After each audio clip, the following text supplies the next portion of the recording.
Welcome to LeoKanell.com, where we talk about businesses and startup businesses and how to take your business to the next level regardless of what business you're in. So, that said, let's go ahead and get started. Today's point of emphasis will be actually about a real experience when I started my first business. I was actually 21 years old, a junior going to business school at the University of Utah. And I was sitting there in class one day, don't remember what class it was, maybe a business law or some marketing class of some sort.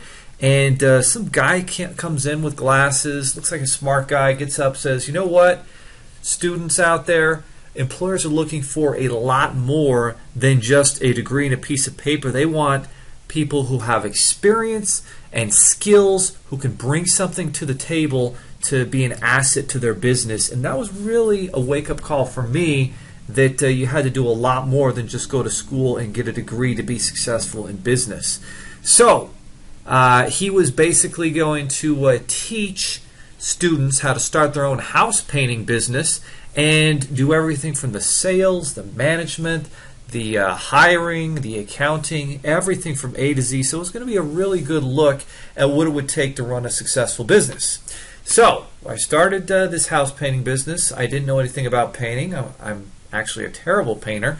But I followed the plan. I was one of 100 students that tried the internship out. And so I learned to do all the sales, the accounting, the managing. Probably the most important thing I did was I took massive action and attacked my fears. The other way you're going to get business is if you talk to a lot of people. So I handed out a lot of flyers, I put out a lot of signs, and I knocked a lot of doors.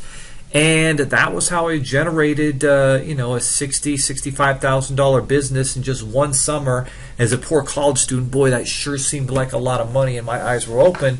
The second most important thing I did was I hired experienced painters to paint. I didn't try and do all the work. I knew what I was good at, and I knew what they were good at. I wasn't a good painter, but I could manage the business, build confidence with clients, and sell and close the deal.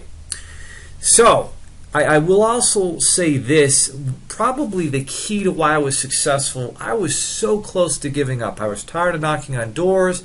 I knew that I wasn't guaranteed to make any money doing it. I just got married. I wanted to go take my wife on a honeymoon to Cancun. I promised her we were going to do it. I was getting concerned that I wouldn't be able to do it, but I didn't give up. I knew that I could do it, and I knew it was the right business that I could succeed with and learn so much in. So I'll just leave you guys with this quote: never give in. Never give in, never, never, never, never, nothing great or small, large or petty, never give in except to convictions of honor and good service. Never yield to force, never yield to the apparently overwhelming might of the enemy. This from Winston Churchill, who led the Allied forces through World War II successfully to victory. For more practical real-life experiences that lead to success with a new or existing business, go to LeoKanell.com. And I hope you enjoyed my first experience as a young business owner and entrepreneur.